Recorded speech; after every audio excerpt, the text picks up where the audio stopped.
integral, say you have 10x plus 6 over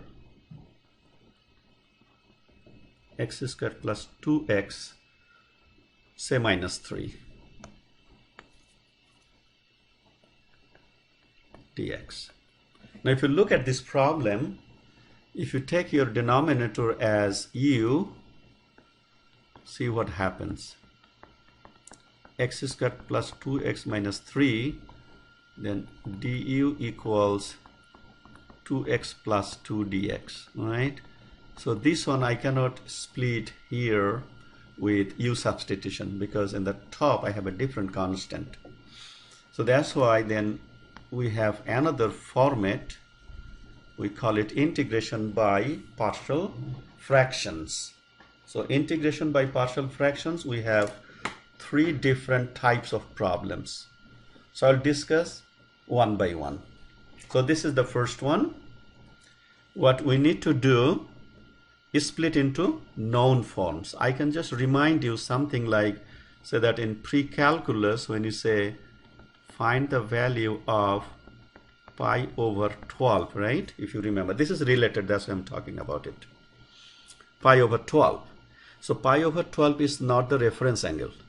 But then if we make this form of this one with this type of shape, say that pi over 3 minus pi over 4. So this is the partial fraction now here. So 2 fractions I have got, pi over 3 and pi over 4, both are reference angles. Sine pi over 3 minus pi over 4. Now I can easily solve this problem using sine of x minus y formula. And that goes with sine cosine. And all the sine cosine values at pi by 3 and pi by 4 are known. So that is basically the motivation. So we need to find factors in the denominator. Just like 12, I have got factors 3 and 4 and then split into 3 and 4. So the same process will be applying here. Look at this. You have 10x plus 6 over x squared plus 2x minus 3 can be written as 10x plus 6 over, this one is, if you factor this, you get x plus 3 times x minus 1. Is that right? Yeah. So we got 2 factors now, x plus 3 and x minus 1. Now this one you split like this, say that I don't know what will be in the top, so I say a over x plus 3, for example, plus b over x minus 1. Now what we do next? Multiply numerator denominator by this factor throughout.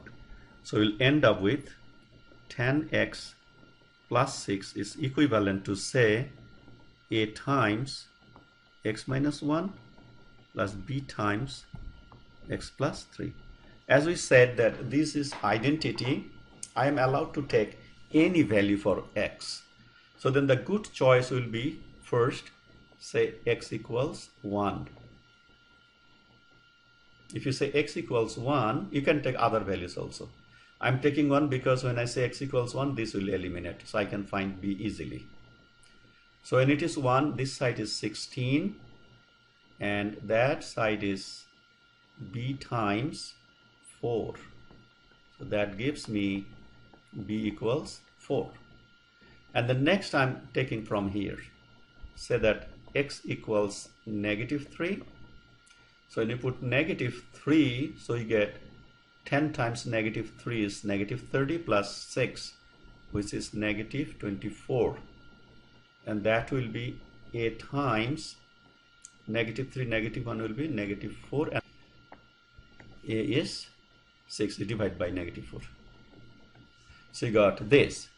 Now what does it mean?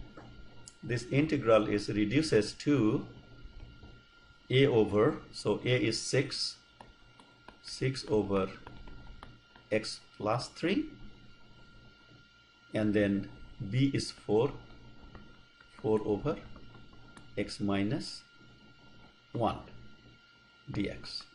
Now do you see that the integral is so simple now? So what do we know now, the integral? The first part, you have a simple term x plus 3 in the denominator, so it must be logarithmic. So then you are saying 6 natural log of x plus 3 plus 4 natural log of x minus 1 plus integral constant. We are done. So this is the first example.